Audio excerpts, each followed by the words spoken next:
Hello everyone, আসসালামু আলাইকুম। কি অবস্থা সবার? কেমন আছেন সবাই?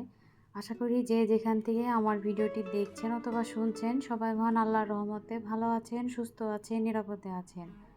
আলহামদুলিল্লাহ, আমরাও আপনাদের দোয়ায় আল্লাহর রহমতে ভালো আছি। সবাইকে ওয়েলকাম করছি আমার চ্যানেলে নতুন আরও একটি ব্লগ ভিডিও দেখার জন্য।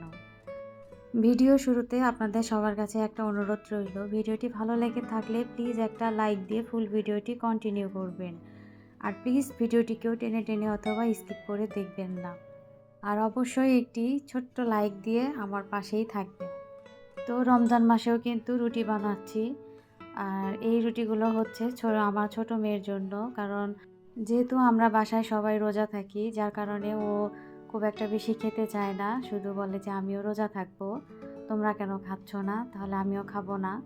তো ও আবার রুটিটা একটু পছন্দ করে, যার কারণে একটু রুটি বানিয়ে নিচ্ছি, যাতে ও আর কি খাবার প্রতি আগ্রহ থাকে। তো এখানে বেশ কয়েকটা রুটি বানিয়ে নিচ্ছি যাতে 2 দিন খাওয়াতে পারি। তো আমি দেখা যায় রুটি 2-3 দিনের জন্য বানিয়ে রাখি, আবার মাঝে 2-1 দিন গ্যাপ দিয়ে আবার এরকম বানিয়ে রাখি। এতে করে দেখা যায় রুটি বানানোর যে ঝামেলা তা থেকে কিন্তু অনেকটাই রক্ষা পাওয়া যায়। তো যাই হোক, এই তো এক এক করে কিন্তু আমি সবগুলো রুটি বানিয়ে নিয়েছি। আর এই তো রুটিগুলো ভেজেও নিচ্ছি। তো প্রথমে একটা রুটি আমি আর কি এমনি রুটি ভেজেছিলাম, পরে আর কি ও বলল যে না, আমাকে একটু পরোটা বানিয়ে দাও। তো আমি এই রুটিগুলোকেই আর কি একটু তেল দিয়ে ভেজে দিচ্ছি। তো তেল দিয়ে ভেজে দিলে দেখা যায় ওরা অনেক বেশি পছন্দ করে। আর বাকি যেগুলো আর কি আমি রেখে দিয়েছি সেগুলোকে হালকা একটু ছেঁকে শুধু রেখে দিয়েছি। তো যাই হোক, এখানে এক এক করে আমি রুটিগুলো বানিয়ে তারপরে তেল দিয়ে ভেজে নিলাম।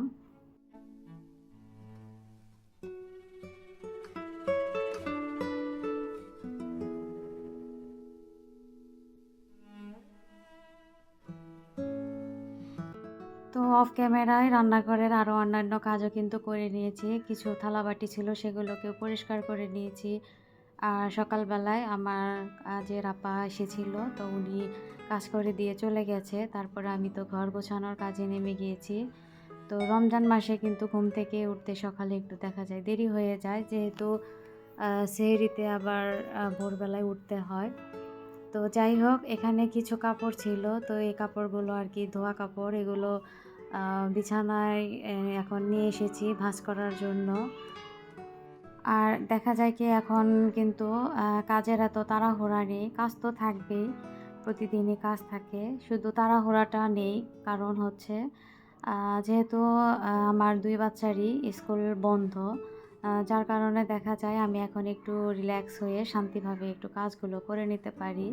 কারণ যখন স্কুল খোলা থাকে তখন কিন্তু অনেক দৌড়াদৌড়ি লেগে যায়, যে কোনটা আগে করব, কোনটা পরে করব, কিংবা দেখা যায় কোনটা আবার বাহির থেকে এসে করা যাবে। আর সেই ঝামেলাটা কিন্তু এখন আর নেই। তো এই কয়েকটা দিনই একটু ভালোভাবে আর কি ঠান্ডাভাবে কাজ করে নিতে পারবো। আবার যেহেতু আমরা প্রতিবারই ঈদে কিন্তু বাড়ি যাই, বাড়ি যেয়ে আমরা ঈদ করি।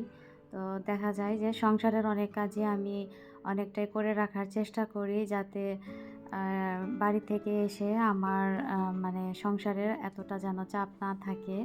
যার কারণে আমি এক্সট্রা যে কিছু কাজ থাকে সেগুলোও করে নিচ্ছি এবং করে নিতে পারছি। তো যাই হোক, কাপড়-চোপড়গুলো কিন্তু আমি ভালো করে ভাঁজ করে তারপরে জায়গা মতো রেখে এখন একটু বিছানাটা ঝেড়ে পরিষ্কার করে নিচ্ছি। যেহেতু ছোট বাচ্চার ঘর, তো সেক্ষেত্রে কিন্তু বিছানা আমি যত গুছিয়ে রাখি না কেন, আমার কিন্তু এরকম থাকে না। তো আপনাদেরকে আমি গত ভিডিওতে কিন্তু দেখিয়েছি যে আমার ছোট বাচ্চাটা কি করে। তো এরকম পরিপাটি থাকলে তো কাজই। আর আমরা যারা ঘরবাড়িতে কাজ করি কিংবা ব্লগ ভিডিও বানাই, তো সেই ব্লগ ভিডিও দৈনন্দিন কাজে কিন্তু সবসময় কিন্তু আপনাদের আমরা পরিপাটি গোছানো জিনিসগুলোই দেখাই, অগোছানো জিনিসগুলো কিন্তু দেখাই না। কিন্তু তাই বলে যে সবসময় আর কি গোছানো থাকে সেটাও কিন্তু না। তো সব আপুদের বাসায় কিন্তু অগোছানো হয়ই। দেখা যায় আমরা এক কাজ দিনে ৩-৪ বার করা লাগে। একই কাজ বারবার ঘুরে ফিরে করতে হয় এই বাচ্চাদের জন্য। আর যাদের ছোট বাচ্চা আছে তাদের তো এই ঝামেলাটা সবসময় হয়েই থাকে। আর যাদের ঘরে বড় বাচ্চা আছে, যাদের বাচ্চারা বড় হয়ে গেছে, তাদের তো আসলে এরকম অগোছানোর কোনো কি সুযোগ নেই। তো যাই হোক, কাজের আপার কাজ করার পরে কিন্তু আমি মোছামুছির কাজটা করে নিচ্ছি। প্রচুর পরিমাণে ধুলা হয়। দেখা যায় যে পরিষ্কার করে যদি ২ ঘন্টা পর আসি, এসে দেখি আবার সেই ধুলা পড়েছে, এই পরিমাণে ধুলা। যেহেতু আবার বাতাস আছে বাহিরে, তো বাতাসের কারণে কিন্তু ধুলাটা আরও বেশি ওড়ে। আর আমি কিন্তু আসলে দরজা জানালা বন্ধ করে একদমই থাকতে পারি না। আমার দম বন্ধ হয়ে আসে। তো জানালা আমার অবশ্যই খুলতে হবে। বাহিরের প্রকৃতির হাওয়া না ঘরে ঢুকলে আমার শান্তি হয় না।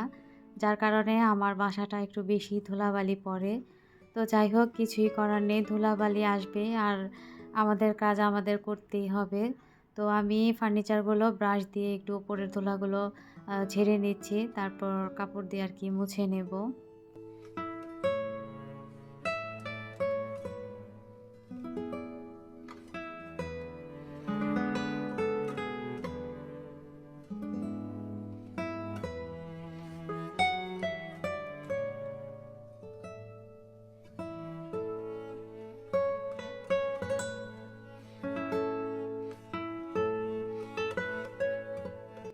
তো আজকে আমার ইফতার বানানোর অতটা তাড়া নেই। কারণ হচ্ছে আজকে ভাজা পোড়া খাবো না। আবার দেখা যায় প্রতিদিন একই রকমের জিনিস দিয়ে ইফতারি করতেও কিন্তু ভালো লাগে না। যার কারণে আজকে বড় মেয়ের কাছে জিজ্ঞেস করেই আর কি ইফতারির মেনুটা চেঞ্জ করেছি। তো ওকে বলেছি আজকে খিচুড়ি রান্না করি। তো যেহেতু আমি গতকাল গরুর মাংস রান্না করেছি, তো এই রোজার কারণে সব তো আর মানে ওইভাবে খাওয়া হয় না। দেখা গেছে যে আমার অনেকটা পরিমাণ কিন্তু গরুর মাংস রয়ে গেছে। তো মেয়েকে বললাম যে তাহলে আজকে খিচুড়ি রান্না করি গরুর মাংস দিয়ে। খিচুড়ি দিয়ে আজকে ইফতারিটা আমরা করব। তো খিচুড়ির কথা বলা মাত্রই আমার মেয়ে তো অনেক খুশি হয়ে গেল, কারণ ও খিচুড়ি অনেক বেশি পছন্দ করে। তো ও আমাকে বলল যে খিচুড়ি কিন্তু ঝরঝরা করো না, একটু নরম করে বানাবে, কারণ নরম খিচুড়ি আমার কাছে ভালো লাগে আর খেতে মন চেয়েছে। তো আমি বললাম আচ্ছা ঠিক আছে। তো যার কারণে আমার রান্নার কিন্তু অতটা তাড়া নেই। কারণ যেহেতু গতকাল গরুর মাংস রান্না করাই আছে, তো আজকে তো আর মাংস রান্না করতে হবে না, শুধু খিচুড়িটা রান্না করে নিলেই হবে। তো প্রতিদিন একই রকম খাবার না খেয়ে মাঝে মাঝে কিন্তু এদিক সেদিক করে খেলেও মুখের টেস্টটাও মানে ঠিক থাকে। আর ইদানিং তো একদমই খেতে পারছি না, কোনো কিছুই খেতে ভালো লাগছে না। সবজি তো একেবারেই খাওয়া যাচ্ছে না। তো যার কারণে একটু এরকম সিদ্ধান্ত নিলাম।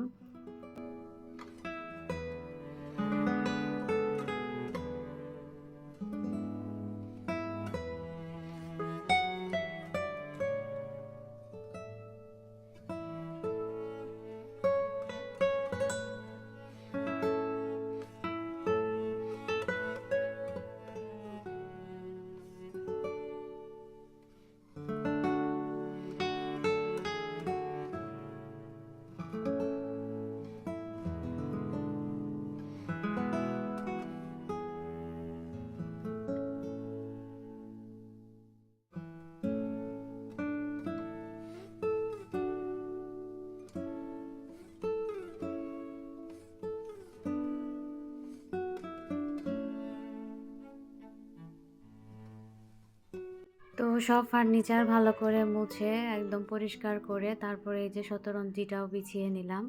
তো শতরঞ্জিটা বিছিয়ে নিলে আমার রুমটা অনেক বেশি ভালো লাগে আমার কাছে। তো তারপরে যেহেতু আমার একটা মিরর আছে রাউন্ড শেপের, তো এটা সাইড দিয়ে আর কি ব্রাশ দিয়ে পরিষ্কার করে নিচ্ছিলাম, দেখলাম যে এটার মধ্যেও ধুলো জমেছে। তো তারপর আর কি মিররটাও আমি একটা কাপড় দিয়ে মুছে নেব। আর এই মিররটা আমার একটু ডেকোরেশন করার ইচ্ছা আছে, হয়তো আম ঈদের আগে আর পারবো না। ঈদে বাড়ি থেকে ঘুরে তারপরে আবার এসে হয়তো এটাকে আমি একটু ডেকোরেশন করতে পারি। নতুন বাসায় উঠে কিন্তু আমার অনেক কাজই রয়ে গেছে এখনও অসম্পূর্ণ, যেগুলো আমি আসলে সময়ের অভাবে কিংবা মন মানসিকতা ভালো না থাকার কারণে করে উঠতে পারছি না। হয়তো আস্তে আস্তে করে নেব। তো যাই হোক, ঘরের কাজকর্ম সব শেষ করে তারপরেই তো রান্নায় চলে এসেছি। তো খিচুড়ি রান্না করব। আসলে এখানে রেসিপি শেয়ার করার মতো কিছুই নেই। তো আমি আর কি যেভাবে রান্না করি, আর আমি একেকবার একেক সময় দেখা যায় একেকভাবে রান্না করি। তো আজকের খিচুড়িটা আমি সরিষার তেল দিয়ে রান্না করব, এবং এখানে আমি আতপ চাল এবং ৩ রকমের ডাল দিয়ে আর কি রান্নাটা করে নেব। তো সেদ্ধ চালের থেকে আতপ চাল দিয়ে যদি খিচুড়ি রান্না করা হয় তাহলে অনেক বেশি মজা হয়। আমার কাছে তো অনেক বেশি ভালো লাগে। তো কে কোন বাসায় কিংবা কোন আপু ভাইয়ারা আতপ চাল দিয়ে খিচুড়ি রান্না করেন, আপনারা চাইলে আমাকে কমেন্টের মাধ্যমে জানাতে পারেন। আবার পোলার চাল দিয়ে খিচুড়ি রান্না করলেও আরও বেশি মজা হয়। তো আসলে এক এক চালের টেস্ট কিন্তু এক এক রকম আসে। তো যাই হোক, আমি আমার মতো করে এই খিচুড়ি রান্না করছি। আর আজকের খিচুড়িতে আমি একটু মটরশুঁটি দিব এবং গাজর দিতে চেয়েছিলাম, কিন্তু আমার ছোট বাচ্চা গাজর দেখলে সে খাবে না। যার কারণে আমি যে আদা রসুন, তারপরে জিরা, ধনিয়া এগুলো যে একটু পেস্ট করে নিয়েছি, তার সাথে আমি টমেটোও দিয়েছি। তো সেই সাথে আমি একটা গাজরও কুচি করে সেই একই সাথে ব্লেন্ডার করে নিয়েছি, একদম মিহি করে মানে পেস্ট বানিয়েছি, যাতে করে খিচুড়িতে দিলে কেউ বুঝতে না পারে যে এখানে কি দেওয়া হয়েছে, আর শুধু টেস্টটা পাওয়া যাবে। আসলে বাচ্চা থাকলে দেখা যায় অনেক জিনিস অনেকভাবে রান্না করতে হয় ওদের খাওয়ানোর জন্য, আর এভাবে রান্না করলে কিন্তু দেখা যায় যে ওরা খুব তৃপ্তি সহকারে খায়, কিন্তু বুঝতে পারে না যে এখানে কি দেওয়া আছে।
তো আমি কিন্তু চালের মধ্যে সব রকমের মশলা দিয়ে তারপরে মটরশুঁটি দিয়ে চালটা অনেকক্ষণ ভেজে নিচ্ছি, যাতে চালের ফ্লেভারটা একটু ভালো লাগে।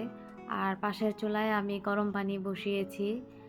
খিচুড়িতে যখন আমি পানি দিব তখন আমি গরম পানিটাই ব্যবহার করব, যার কারণে চুলায় পানিটা দিয়ে আগেই রেডি করে নিচ্ছি। আর চালটা ভালো করে ভেজে নিলে মানে অনেকটাই আমার কাছে ভালো লাগে, এবং খেতে কেন জানি না একটু মজা লাগে। আবার ভুনা খিচুড়ি রান্না করলে কিন্তু দেখা যায় যে চালটা ভেজে রান্না করলে মানে ঝরঝরা হয়। তো যেহেতু আমি আজকে ঝরঝরা করব না এবং নরম করে রান্না করব, যার কারণে পানিটা কিন্তু আমি একটু বেশি পরিমাণে দিয়েছি। তো তারপরে তো আমার চালটা অনেকক্ষণ ভাজা হয়ে গেছে, প্রায় 20-25 মিনিটের মতো আমি আর কি চাল ভেজে নিয়েছি। তারপরে এই যে পানিটাও দিয়ে তারপরে চালটা একটু ভালোভাবে নেড়ে চেড়ে আমি ঢেকে রান্না করব। তো ইফতারের আর বেশিক্ষণ বাকি নেই। তো আমি 1 ঘন্টা আগে আর কি রান্নার প্রিপারেশন নিয়েছি, যাতে খুব ভালোভাবে ইফতারির আগে এই আগ মুহূর্তে আর কি আমার খিচুড়িটা রেডি হয়ে যায়।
তো আমার খিচুড়ি রান্না কিন্তু একদম শেষের দিকে, আর আমি এখানে এখন একটু নেড়ে চেড়ে আবার একটু দমে রাখবো যাতে আর একটু নরম হয়।